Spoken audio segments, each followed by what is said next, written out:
I was sitting at my office chair, staring at my laptop screen, pretending to be engrossed in the quarterly marketing report that was due by noon.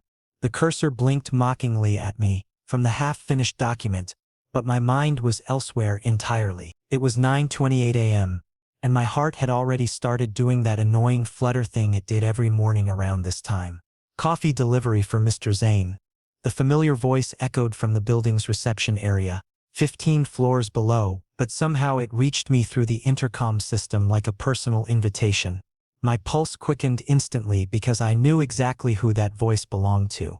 Rip, the delivery guy who had been bringing me my morning coffee for the past 3 months, arriving with clockwork precision at exactly 9:30 a.m. every single day. Maya, my desk neighbor and the office's unofficial gossip queen, looked up from her computer with a knowing grin spreading across her face. "Oh look, your special coffee guy is here again," she teased, her voice carrying that sing-song quality she used whenever she wanted to embarrass me. I felt heat creep up my neck as I tried to maintain my composure. "It's just a normal delivery," I mumbled, not meeting her eyes as I attempted to focus on my screen again. "Nothing special about it." But that was a lie, and Maya knew it just as well as I did. There was definitely something special about River's deliveries. Something that made my ordinary Tuesday morning feel like the highlight of my entire week. Maybe it was the way he always remembered my exact order without me having to repeat it. Maybe it was how he'd started drawing little hearts on my coffee cups about 2 months ago, claiming it was for good luck with that charming smile of his. Or maybe it was simply the way his green eyes seemed to light up whenever he saw me waiting by the elevator. The elevator's familiar ding sound resonated through the office space, and I found myself holding my breath. The metal doors slid open with a soft whoosh, and there he was. River stepped out confidently, his delivery bag slung over his shoulder and my usual order held carefully in his right hand.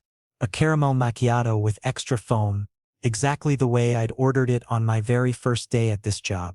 His green eyes found mine immediately across the busy office floor, and that smile appeared again. The one that made my stomach do small somersaults and my professional demeanor crumble into nervous fidgeting. "Good morning, Zain," he said, walking towards my desk with that easy, confident stride of his. "Got your favorite coffee right here." As he approached, I couldn't help but notice the small details that had become so familiar over these past months. The way his dark hair was slightly tousled from the morning wind. How his delivery uniform somehow managed to look stylish on him instead of just functional. The small silver ring he wore on his index finger that caught the office lights as he moved. "Thanks, River," I managed to say, trying to sound casual, despite the fact that my heart was now beating loud enough that I was convinced Maya could hear it from her desk. When he handed me the cup, our fingers brushed for just a moment, a brief contact that sent an unexpected jolt of electricity up my arm. But this time, something felt different about the cup itself. The texture was slightly raised in one spot, as if there was more than just the usual heart drawing. River's eyes seemed to twinkle with mischief as he said, "Today there's something special for you." He gave me what could only be described as a wink, and I felt my brain short-circuit momentarily. "Take a careful look at the cup," he continued, his voice dropping to a more intimate tone that made my pulse race. "Maybe you'll find something you like." I stood there frozen, holding the warm cup and trying to process what he'd just said, when he added with that devastating smile, "Enjoy your coffee, Zain. Have a great day." And then he was walking back toward the elevator, leaving me standing there like an idiot with my mouth slightly open and my heart hammering against my rib cage. Maya was practically vibrating with curiosity at her desk. "What did he say? You look like you've seen a ghost." "Well, actually more like you've won the lottery and seen a ghost at the same time." She was craning her neck trying to get a better look at my face, which I was sure had turned an embarrassing shade of red. I walked back to my desk in a daze, carefully holding the coffee cup like it contained precious cargo. Once I was seated, I slowly rotated the cup in my hands, examining the surface with the intensity of an archaeologist discovering ancient artifacts. What I saw made me nearly drop the entire cup, hot coffee and all, right onto my keyboard. There, drawn in River's familiar artistic style, was not just the usual heart he'd been decorating my cups with for months. Below the heart, written in neat, careful numbers, was a phone number. River's phone number. "Oh my God." Maya's voice was barely contained as she leaned over the partition between our desks. "What happened?" You've gone completely red. What's on the cup? With shaking hands, I turned the cup toward her, and I watched as her eyes widened to the size of dinner plates. For a moment, there was complete silence. Then Maya let out a squeal that was probably heard on every floor of the building. Oh my God, Zain. That's a phone number. His phone number. This is basically a proposal. He's interested in you. Like romantically interested. She was practically bouncing in her chair, and I had to shush her before the entire office turned to stare at us. My mind was racing with 1,000 thoughts at once. Should I call him? What if this was just him being friendly and I was misinterpreting everything? What if he gave his number to all his customers? But then again, why would he do that if he wasn't serious about it? The heart drawings had been going on for months. That couldn't just be random customer service, could it? I carefully placed the cup in my desk drawer, handling it like it was made of the most delicate crystal. I'll decide what to do after work, I whispered to Maya, though my voice sounded uncertain even to my own ears. But concentrating on work proved to be absolutely impossible. Every 5 minutes, I found myself opening the drawer just to make sure the number was still there, that I hadn't imagined the whole thing. The quarterly report sat abandoned on my screen as I replayed every interaction I'd ever had with River, searching for signs I might have missed. Maya, bless her heart, spent the entire morning alternating between encouraging me and analyzing every possible scenario. Zain, if you like him, you have to call. Life is about taking risks, she day. Followed immediately by, but what if he's just really friendly with all his customers? By lunchtime I had made my decision. As I packed up my things to leave the office, I looked at Maya and said with more confidence than I felt, I'm gonna call him tonight. But I had no idea that my roommate Connor was about to throw a wrench into my carefully laid plans. The moment I stepped through the front door of our shared apartment, the aroma of Connor's famous spaghetti bolognese hit me like a warm, comforting embrace. Normally this would have made me smile and feel grateful for having such a thoughtful roommate. Tonight, however, my stomach was too tied up in knots to properly appreciate even Connor's excellent cooking. Connor, I called out, dropping my work bag by the door and heading straight for the kitchen where I could hear the familiar sounds of dinner preparation. The sizzling of garlic in olive oil, the gentle bubbling of sauce, the rhythmic chopping of vegetables. Connor looked up from the stove, wooden spoon in hand, his expression immediately shifting from casual contentment to concern as he took in what must have been my rather frazzled appearance. At 25, Connor was 2 years older than me and had always naturally fallen into the role of protective big brother, even though we weren't related. We'd been roommates since college, and he knew me well enough to recognize when something significant had happened. Hey Zain, you look like you've had quite the day, he said, turning down the heat under the sauce and giving me his full attention. What's going on? I took a deep breath and launched into the entire story, starting with River's mysterious behavior that morning and ending with the phone number discovery. As I spoke, I watched Connor's expression grow increasingly serious, his brow furrowing in a way that usually meant he was about to say something I didn't want to hear. When I finished my tale, Connor set down his spoon completely and leaned against the kitchen counter, crossing his arms over his chest. Zain, look, I need to tell you something and I want you to hear me out completely before you react. Okay? My heart sank. This was definitely going to be something I didn't want to hear. Delivery guys interact with dozens of different people every single day, Connor began, his voice gentle but firm. They have to be friendly, charming, and memorable. It's literally part of their job to make customers feel special, so they'll keep ordering. What I'm saying is, maybe he's just being professionally friendly. I felt my newfound confidence deflate like a punctured balloon. I sank onto our living room couch, pulling the precious coffee cup from my bag and staring at it like it might provide some answers. But Connor, look at this, I said, showing him the number. This isn't just professional friendliness. Connor came over and sat beside me, examining the cup carefully. His expression softened slightly as he traced the heart drawing with his finger. Okay, I'll admit the number seems real, and the heart thing is, well, it's sweet. But Zain, that doesn't necessarily mean he wants to date you. Then what does it mean? I asked, frustration creeping into my voice. Why would he draw hearts on my cups for months? Why would he give me his personal number? Why would he wink at me and tell me there's something special if he wasn't interested? Connor ran a hand through his hair, a gesture I recognized as his way of buying time when he wasn't sure how to proceed. Listen, little brother, he said using the nickname that always made me feel both annoyed and affectionate. I'm not saying don't call him. I'm just saying be prepared for any outcome. If he turns out to just be friendly and you go into this with romantic expectations, you're going to get hurt. There was something in Connor's eyes that I couldn't quite identify, something beyond his usual protective concern. It looked almost like jealousy or worry about something specific that he wasn't telling me about. Connor, is there something else you're not saying? I asked, studying his face carefully. He shook his head quickly, perhaps a little too quickly. No, nothing else. I just want you to be careful, that's all. You haven't dated anyone in over a year, and I don't want to see you get your hopes up just to have them crushed.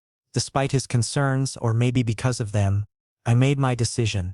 At exactly 8 o'clock that evening, after we'd finished dinner and Connor had retreated to his room to give me privacy, I gathered all my courage and dialed River's number. The phone rang once, twice, 3 times, and with each ring I felt my heart climb further up my throat. What if he didn't answer? What if this was his work phone and I was bothering him during his personal time? What if— Hello? River's voice came through the phone, soft and warm and somehow even more attractive than it was in person. Hi, River, this is Zain. I stammered, suddenly forgetting every conversation starter I'd rehearsed in my head. The coffee guy. You're the coffee guy and you gave me your number today. The sound of River's laughter filled my ear, and it was like listening to music. Zain, I was hoping you'd call. Honestly, I was getting nervous that maybe you'd think I was being weird or inappropriate by putting my number on your cup. No, I said quickly. Probably too quickly. No, not weird at all. I was just surprised. Good surprised, I added, not wanting him to think I was upset. I'm really glad to hear that, River said, and I could hear the smile in his voice. Actually, I've been wanting to talk to you for a while now. You're always so punctual, exactly on time every morning. Same order, and when I hand you your cup, you have this smile that really brightens my day. I felt my face flush with warmth. Was River really saying that I brightened his day? I noticed you too, I admitted. Your cup art is really beautiful. And you always remember exactly how I like my coffee. Zain, River said, his voice taking on a slightly more serious tone. Tomorrow is Sunday and I don't have any deliveries scheduled. Would you maybe want to meet up at the cafe? Not as delivery guy and customer, but just as 2 people getting to know each other. My heart did a complete somersault. Yes, I said, perhaps a bit too enthusiastically. Yes, I'd like that very much. Great. How about 11 a.m. at Brew & Bean? That's where I work when I'm not out doing deliveries. After we hung up, I sat on the couch for a long moment, staring at my phone and grinning like an idiot. I had a date. Well, maybe not a date exactly, but definitely a planned meeting with River that felt suspiciously date-like. But when Connor emerged from his room and saw my expression, the look on his face was far from celebratory. If anything, he looked worried, maybe even troubled. How did it go? He asked, though his tone suggested he wasn't entirely sure he wanted to know the answer. Really well, I said, unable to keep the happiness out of my voice. We're meeting tomorrow at his cafe. Connor nodded slowly, but something in his expression remained guarded. That's great, Zain. Just promise me you'll be careful, okay? Of course, I said, though I was puzzled by his continued concern. Connor, is everything all right? You seem more worried than usual. He hesitated for a moment, as if debating whether to say something more. Finally, he just shook his head and said, nothing specific. Just trust your instincts, all right? And if anything feels off, don't ignore that feeling. I had no idea then how prophetic those words would turn out to be. Sunday morning arrived with the kind of crisp autumn air that made everything feel full of possibility. I changed my outfit 3 times, finally settling on dark jeans and a navy sweater that Connor had once said brought out my eyes. As I walked the 6 blocks to Brew & Bean, I tried to calm my nerves by focusing on the colorful leaves scattered across the sidewalk and the distant sound of church bells ringing somewhere in the neighborhood. Brew & Bean turned out to be exactly the kind of cozy, independent coffee shop that I'd always imagined River would work at. The exterior was painted a warm cream color with forest green trim, and large windows revealed glimpses of exposed brick walls, mismatched vintage furniture, and shelves lined with books that customers were encouraged to read while they sipped their drinks. I arrived at exactly 11 a.m. Punctuality was apparently one of my defining characteristics, as River had noted, and immediately spotted him through the front window. But instead of sitting at a table waiting for me as I'd expected, he was behind the counter wearing a brown apron over his casual clothes and engaged in what appeared to be a serious conversation with a middle-aged man I didn't recognize. The man, who I would later learn was Ethan, the cafe manager, was gesturing animatedly while River nodded and occasionally interjected with comments I couldn't hear from outside. River's expression looked tense, more serious than I'd ever seen him during his morning deliveries, and for a moment I wondered if I should come back later. But then River glanced toward the window and saw me standing there. Instantly, his face transformed, the tension melted away and was replaced by that radiant smile that had been making my mornings brighter for months. He held up one finger in a just-a-minute gesture and said something to the man he'd been talking with. I entered the cafe, immediately enveloped by the rich aroma of freshly ground coffee beans and the subtle sweetness of baked goods. The atmosphere was everything I'd hoped it would be, warm, welcoming, and alive with the gentle hum of conversation and the soft jazz music playing through speakers hidden throughout the space. "Hey Zain," River called out as he approached me, untying his apron as he walked. "Sorry about that. Ethan, my manager, needed to discuss some scheduling changes for next week. Thanks for waiting." The man River had been talking to, Ethan, looked over at us with undisguised curiosity and what appeared to be amusement.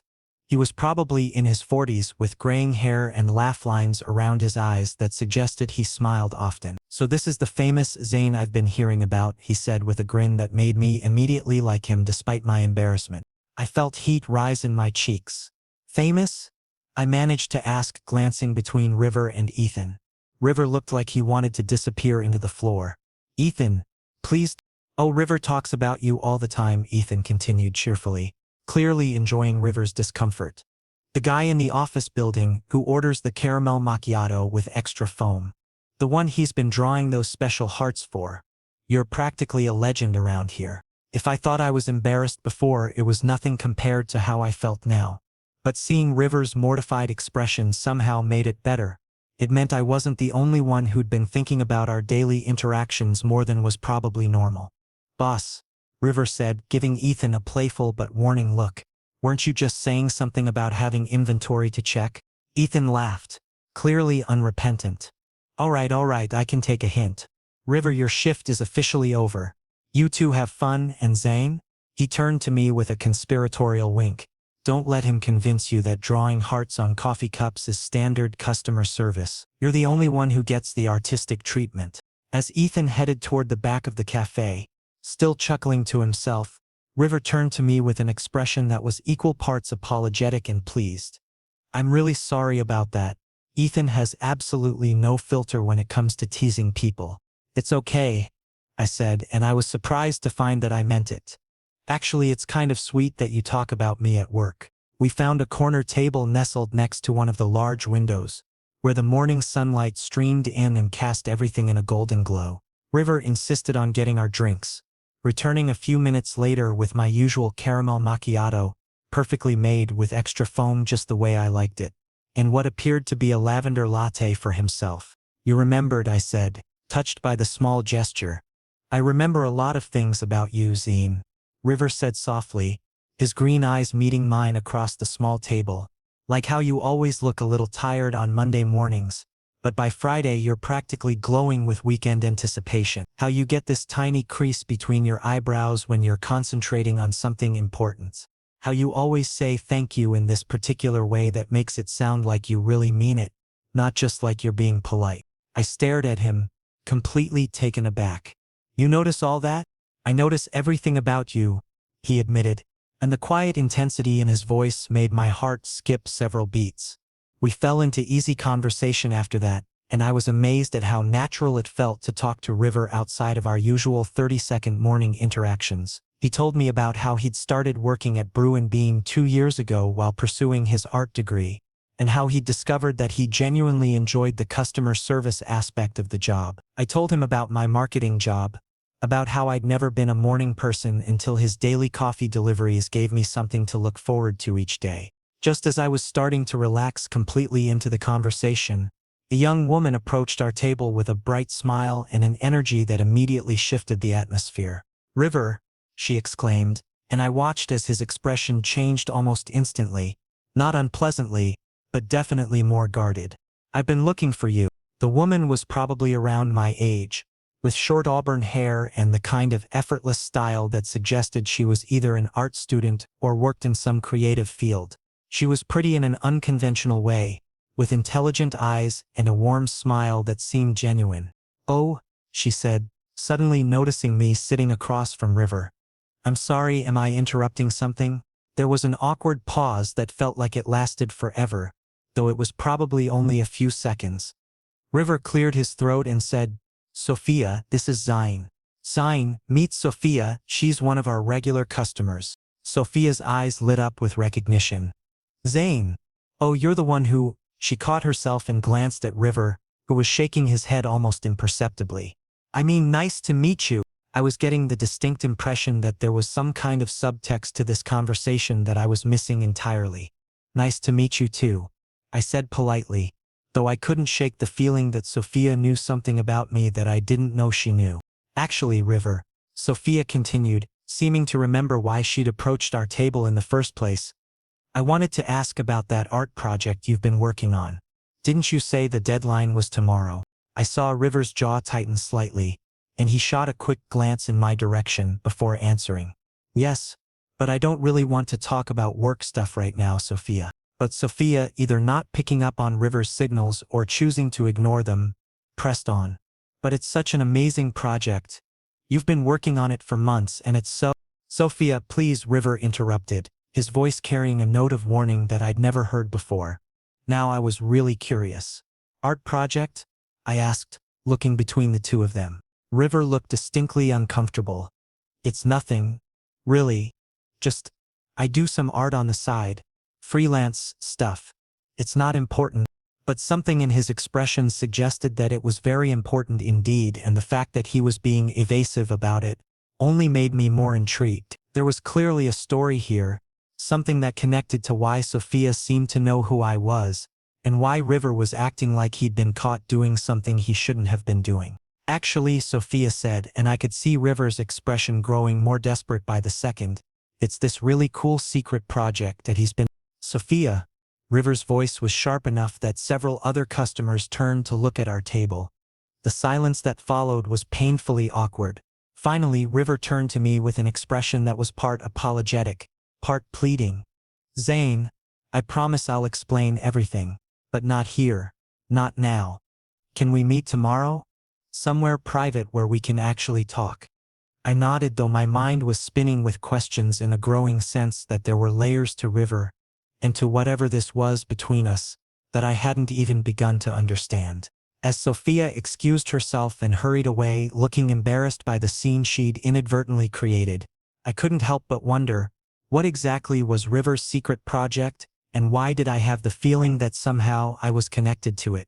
The address River had given me led to a converted brownstone in the Arts District, a neighborhood I'd always admired but never had reason to visit. The building itself was a testament to creative souls. Murals decorated the exterior walls, and I could see easels and canvases through several of the windows. "Third floor, apartment 3B, River had said over the phone, his voice carrying a nervous energy that I'd never heard before. As I climbed the narrow staircase, each step seemed to echo with anticipation. The hallway walls were lined with framed artwork, some professional, others clearly the work of residents sharing their creativity with neighbors. The whole atmosphere felt alive with artistic energy, and I found myself understanding a little better why River seemed so at home in his delivery uniform, yet carried himself with the confidence of someone who had passions beyond his day job. When River opened the door, I was immediately struck by how different he looked in his own space.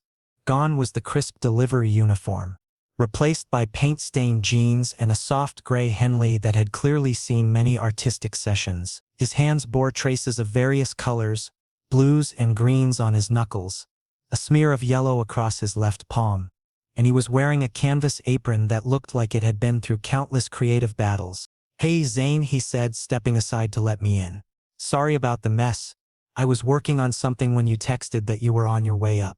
But as I looked around his apartment, I realized that what River called mess was actually the most charming, organized chaos I'd ever seen. The living space flowed seamlessly from one area to another, with bookshelves lined with art books, sketches pinned to every available wall space, and the kind of comfortable furniture that invited you to stay and create something beautiful. "This isn't a mess," I said, genuinely amazed. "This is incredible. Your place feels so alive." River's smile was bashful but pleased. "Thanks. I know it's not everyone's style, but it works for me." He paused, wringing his hands slightly, a gesture that seemed uncharacteristic for someone usually so confident. "Zain, there's something I want to show you, something I've been working on for months." He led me down a short hallway to what must have originally been a bedroom, but had been completely transformed into an art studio.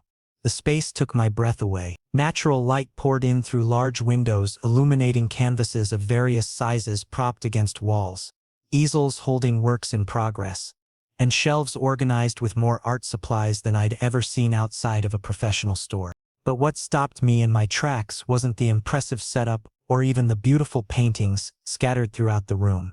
It was one wall that was completely covered with what appeared to be hundreds of sketches, all of coffee cups, each one adorned with a different heart design. "River," I whispered, stepping closer to examine the wall. "What is this?" He took a deep breath, and I could see his hands trembling slightly as he joined me in front of the display. "This is my secret project, Zain. For the past 6 months, I've been documenting every heart I draw on coffee cups. Not just yours, but everyone's who orders from the places I deliver to." My eyes scanned the incredible collection. There were hearts that were simple and sweet, others that were elaborate and ornate. Some were surrounded by small doodles, others incorporated into larger designs. But as River guided me to one section of the wall, I realized that there was a pattern I hadn't initially noticed. "These," River said softly, pointing to a carefully organized section, "are all yours." I stared in amazement at dozens of sketches, each one dated and labeled with my name. They were exact replicas of every heart River had ever drawn on my coffee cups. From the very first simple design 3 months ago, to increasingly elaborate creations that showed a progression of both artistic skill and what seemed like growing affection. "You kept track of every single one?" I asked, my voice barely above a whisper. "Every one," River confirmed. "I started this project as a way to practice different design techniques. But then," he paused, looking directly into my eyes, "then I met you, and everything changed." "How did it change?" River moved to another area of the studio, where a canvas sat covered by a paint-splattered cloth. "Because you became my inspiration, Zain. From the very first morning when you smiled at me after I handed you your coffee, I felt something I'd never experienced before. You weren't just polite like most customers. You seemed genuinely happy to see me, and that made me excited to get up every morning." He slowly pulled away the cloth, revealing a painting that made my heart stop. It was a portrait of me, or rather my silhouette, holding a coffee cup, but I was surrounded by dozens of hearts that gradually transformed into butterflies as they moved away from the central figure. The technique was masterful, but more than that, it conveyed an emotion that was both tender and powerful. "River, this is..." I struggled to find words adequate to express what I was feeling. "This is the most beautiful thing anyone has ever created for me. I wanted to capture how you make me feel," River said, stepping closer to me. "Like everything ordinary in my life suddenly has the potential to become something magical." The space between us seemed to shrink with each word he spoke. I could smell the faint scent of paint and turpentine that clung to his clothes, mixed with something that was uniquely him, warm and comforting and utterly intoxicating. "Zain," River continued, his voice dropping to barely more than a whisper, "I need you to know that you're not just a customer to me. You're not even just a friend. You're someone who has fundamentally changed how I see the world, how I approach my art, how I think about what it means to connect with another person." I felt overwhelmed by the intensity of his words, and the sincerity in his green eyes. "I feel the same way about you," I managed to say.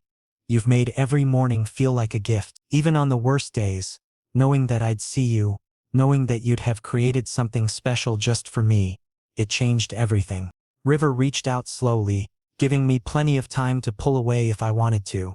When I didn't move, he gently took my hands in his, and I could feel the slight roughness of his fingertips from years of artistic work. "There's something else I need to tell you," River said, his eyes never leaving mine. "That first day when I drew a heart on your cup, it wasn't part of my project. I drew it because something about you made me want to do something that would make you smile." Really? The project came later, after I realized that I looked forward to our 30 seconds together more than anything else in my entire day. The confession hung in the air between us, charged with months of unspoken feelings and carefully contained hope. River's thumbs traced gentle circles on the backs of my hands, and I felt like every nerve ending in my body was suddenly hyper-aware of his touch. "Zain," River said softly, "would it be okay if I kissed you?" My heart felt like it might beat right out of my chest, but I managed to nod, unable to trust my voice to form coherent words. River smiled, that beautiful, radiant smile that had been lighting up my mornings for months, and slowly began to lean toward me. Just as our lips were about to meet, the sharp sound of River's doorbell cut through the moment like a knife. "We should ignore it," River murmured. But the bell rang again, more insistently this time. "Maybe it's important," I said reluctantly, though every fiber of my being wanted to continue what we'd been about to start. River sighed, disappointment clear in his expression. "I'll just be a second, I promise." That as he headed toward the front door, I heard a voice that made my blood run cold. Connor's voice, loud and unmistakably angry, demanding, "Is Zain in there?" Something in his tone told me that whatever had brought my roommate to River's apartment unannounced was not going to be good news for any of us. The tension in River's living room was so thick I could practically taste it. Connor stood just inside the doorway, his jaw set in that particular way that meant he was either about to deliver bad news or start a fight, possibly both. His eyes moved between River and me with an expression I'd never seen before. A mixture of protectiveness, suspicion, and what looked disturbingly like betrayal. "Connor, what are you doing here?" I asked, genuinely confused by his unexpected appearance and aggressive demeanor. "How did you even get this address?" Connor's gaze fixed on River with laser focus. "I need to talk to you, Zain. Privately." The word privately came out with enough emphasis to make it clear that he considered River's presence not just unwelcome, but potentially dangerous. River, to his credit, maintained his composure despite the obvious hostility radiating from my roommate. "Actually, we were in the middle of an important conversation," he said politely but firmly. "Maybe you could call first next time." "Oh, I'm sure you were having an important conversation," Connor replied, his voice dripping with sarcasm that made me wince. "River, I know who you are." The words landed like a bomb in the middle of the room. Both River and I stared at Connor in shock, and I watched as the color drained completely from River's face. "You know me?" River asked carefully, and I could hear the confusion and growing concern in his voice. Connor took a deep breath, and I recognized the expression on his face. It was the same one he wore when he had to deliver news that he knew would hurt, but felt was necessary anyway. "Zain, River here is the same guy who was involved with Maya from your office. You know, my college friend Maya, the one who's been encouraging you to pursue him?" My world seemed to tilt sideways. "What are you talking about?" "Maya called me this afternoon," Connor continued, his eyes never leaving River's increasingly pale face. "She was worried about you getting involved with someone who had a history of leading people on. Turns out River here used to give Maya art lessons.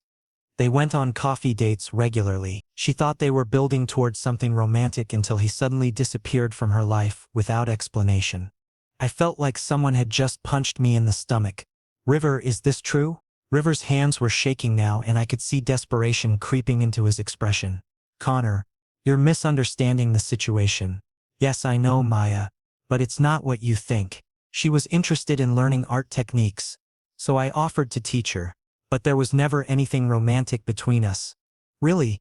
Connor crossed his arms, clearly not buying River's explanation. "Because according to Maya, you two spent hours together, you paid special attention to her coffee orders, and she was under the impression that you were building up to asking her out before you suddenly stopped contact." I looked between my roommate and River, feeling like I was watching a tennis match where I didn't understand the rules. Wait, Connor. Maya from my office. The Maya who's been encouraging me to call River. The same Maya. Connor nodded grimly. And here's the really interesting part. Maya told me that River was supposed to ask her out on a specific day, but instead he just vanished. Want to guess what day that was, Zain? It was exactly 3 months ago. The same day he started delivering coffee to your office. The implication hit me like a freight train. River had been involved with Maya, and then suddenly started showing interest in me right around the time he'd cut contact with her. The timing seemed impossibly coincidental. That's not what happened. River's voice rose with frustration and what sounded like genuine distress. Maya misunderstood the entire situation. I was teaching her art because she expressed interest in learning, but I never gave her any romantic signals. In fact, I specifically told her that I was gay and not interested in dating women. You told her you were gay? I asked, grasping for some thread of truth in this increasingly confusing situation. Yes, River said emphatically. I thought I was being clear about my intentions, but apparently she interpreted our art sessions as dates even after I explained my sexuality. When I realized how she felt, I tried to distance myself gradually to avoid hurting her feelings. Connor's expression remained skeptical. That's a very convenient explanation, River, but it doesn't explain why Maya would lie to me about this. She's not lying, River said, running his hands through his hair in obvious distress. She's telling the truth as she experienced it, but her interpretation of events and what actually happened are two very different things. I felt completely overwhelmed. The romantic moment we'd been sharing just minutes ago seemed like it had happened in another lifetime. Now I was faced with the possibility that everything I thought I knew about River's interest in me might be built on a foundation of misunderstanding and hurt feelings. Zain, Connor said, his voice softer now, I'm not trying to ruin this for you, but don't you think it's suspicious that he started showing interest in you right after things ended badly with Maya? What if this is some kind of pattern for him? It's not a pattern, River protested. Zain, you have to believe me. What I feel for you is completely genuine. Yes, I taught Maya some art techniques. And yes, she developed feelings that I didn't return, but my interest in you has nothing to do with her. I looked into River's green eyes, searching for some sign of deception, some indication that Connor's suspicions might be justified. But all I saw was sincerity and growing desperation. If that's true, I said slowly, then why didn't you tell me about Maya before? You had to know I'd find out eventually, because it didn't seem relevant, River said. Maya was a brief part of my life, and my feelings for you developed completely independently of whatever happened with her. I didn't want to complicate things with ancient history. Just then my phone rang. The caller ID showed Maya's name, and I looked at both Connor and River before making a decision that would change everything. I'm putting this on speaker, I announced. Answering the call, Maya? Zain. Maya's voice came through the phone, and I could immediately hear panic and concern. Connor told me he was going to confront River. Are you okay? Please be careful with him. Maya, I said directly, I need you to tell me the truth. Did you have romantic feelings for River? There was a long silence on the other end of the line. Finally, Maya's voice came back, much quieter than before. Zain, I'm so sorry. Yes, I did have feelings for him. Strong feelings. Connor shot a triumphant look at River, but I held up my hand for silence. But Maya, I continued, did River ever encourage those feelings? Did he ever actually ask you out or indicate that he was interested in dating you? Another pause. No, Maya admitted reluctantly. He was always very clear that he was gay and that we were just friends. I guess I hoped that maybe he would change his mind, or that I was special enough to make him reconsider.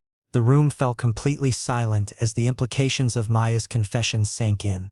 Maya, why did you encourage me to pursue River if you had feelings for him yourself? I heard Maya take a shaky breath. Because I thought that if I could see him happy with someone else, especially someone he was genuinely attracted to, it would help me finally move on. I've been holding on to hope for months, and it was destroying me. Connor's face showed a mixture of realization and embarrassment as he understood how completely he'd misinterpreted the situation. River was looking at me with desperate hope in his eyes, waiting to see whether Maya's confession would be enough to salvage what we'd been building together. The silence that followed Maya's confession was deafening. I ended the call and looked around the room at the three men who had somehow become central to this moment that felt like a turning point in my life. Connor's face was flushed with embarrassment and guilt. River looked like he was barely breathing, waiting for my reaction. And I felt like I was standing at the edge of a cliff, about to make a decision that would determine whether I fell or learned to fly. "Connor," I said finally, my voice steadier than I felt, "I think you owe River an apology." My roommate's shoulders sagged as the full weight of his mistake hit him. "River, Zain, I'm really sorry. I completely misunderstood the situation." He looked genuinely remorseful as he continued, "I was just trying to protect Zain. After hearing Maya's version of events, I thought you might be someone who led people on or played games with their feelings." To my surprise, River's response was generous and understanding. "Connor, it's okay. I appreciate that you care enough about Zain to look out for him. If I had a friend or roommate, I'd want them to do the same thing if they thought I was getting involved with someone who might hurt me." Connor extended his hand to River, who shook it without hesitation. "River, I can see that you genuinely care about him. Just take care of him, okay? He's been through enough disappointment in the dating world." "I plan to," River said simply, and something in his tone made my heart skip a beat. "I'm going to head home and let you two finish your conversation," Connor said, moving toward the door. "Zain, I'll see you later. And again, I'm sorry for the drama." After Connor left, River and I stood in his living room, suddenly alone with the weight of everything that had just happened. The romantic tension from earlier seemed both very far away and incredibly present, like something that had been interrupted rather than destroyed. "Zain," River said softly, "I know this has been overwhelming. If you need time to process everything, I completely understand." I looked at him, really looked at him, taking in his paint-stained clothes, his anxious expression, the way he was holding himself like he was prepared for rejection. And suddenly I realized something important. "Actually, River, this whole situation made me realize something," I said, stepping closer to him. "When Connor was making those accusations, when it seemed like I might lose you before we'd even really begun, I was terrified, not because I was embarrassed or confused, but because I care about you more than I realized." River's eyes widened with hope. "Really?" I nodded, reaching out to take his hands in mine. "Really, your art, your kindness, your honesty in handling this situation, the way you've been drawing hearts on my coffee cups for months, just to make me smile, everything about you makes me feel like I'm discovering what it really means to connect with someone. And Maya's history with you doesn't bother you?" I considered the question seriously. "The past is the past, River. What matters to me is what I see right now. And what I see is someone who was kind to a friend who developed unrequited feelings. Someone who was honest about his sexuality even when it might have been easier not to be. And someone who has been showing me through small daily actions that I matter to him." River's smile was radiant. "You do matter to me, Zain. More than I ever expected when I started this job. So let me ask you directly," I said, feeling braver than I had all day. "Do you want to be with me? Not as delivery guy and customer, not as art teacher and student, but as two people who are interested in exploring what this connection between us might become." River's answer was to step closer and gently cup my face in his hands. "From the very first morning when I saw you waiting for the elevator, something about you made me want to be the reason you smiled. Yes, Zain, I want to be with you." This time there were no interruptions. River leaned in slowly, giving me time to change my mind, but I met him halfway. The kiss was soft and sweet and full of all the careful attraction we'd been building for months. When we broke apart, I felt like the world had shifted into a new, brighter configuration. "So," I said, grinning at him, "does this mean I'm officially your boyfriend now?" River laughed, and the sound was pure joy. "Well, technically I haven't officially given you the painting yet. Shouldn't we complete that tradition first?" He led me back into his art studio, where the beautiful portrait he'd created was still displayed on its easel. "This is for you, Zain, my first gift to my boyfriend." As I accepted the painting, I felt overwhelmed by the gesture and what it represented. "I'm going to hang this in my bedroom where I can see it every morning when I wake up." "Good," River said with a playful smile. "That way you'll think of me first thing every day." "I already do that," I admitted. "I have for months." 6 months later, River continued his coffee delivery job, but now his visits to my office building included more than just professional interactions. Sometimes he'd arrive a few minutes early so we could steal a quick coffee date in the building's cafe. Sometimes he'd leave little notes tucked into my cup sleeve along with his signature hearts. Maya and I had worked through the awkwardness of the situation, and she'd eventually thanked me for helping her finally move on from her unrequited feelings. She'd started dating someone from her art class, a different art class with a different teacher, and seemed genuinely happy. Connor and River had developed an unexpected friendship, bonding over their shared protectiveness toward me and their mutual appreciation for good cooking. Connor no longer worried about River's intentions, especially after seeing how thoughtful and consistent he was in our relationship. As for River's art, his work had flourished beyond anything either of us had imagined. His coffee cup heart project had evolved into a series that he'd presented at a local gallery, exploring themes of connection, daily rituals, and finding beauty in ordinary moments. Several pieces had sold, and he was building a reputation as an artist worth watching. And me? I woke up every morning excited about the day ahead, knowing that the person who had first made my morning special with hand-drawn hearts on coffee cups was now someone I could call mine. River still drew hearts on my cups, now with little messages like "Good morning, beautiful" or "See you for lunch," but the best part was that I no longer had to guess what they meant. Sometimes the most beautiful love stories begin with the smallest gestures, like hearts drawn on coffee cups by someone who noticed you in a way no one ever had before. And sometimes when you find that kind of connection, all the complications and misunderstandings in the world can't diminish the simple truth that some people are meant to find each other, one perfectly crafted heart at a time. 3 years later, River and I still live in the same city, though now we share an apartment filled with his artwork and my marketing projects. He still draws hearts on my coffee cups every morning, now made at home rather than delivered, and I still smile every single time. Some traditions are too perfect to change, even when everything else about your life transforms in the most beautiful ways possible.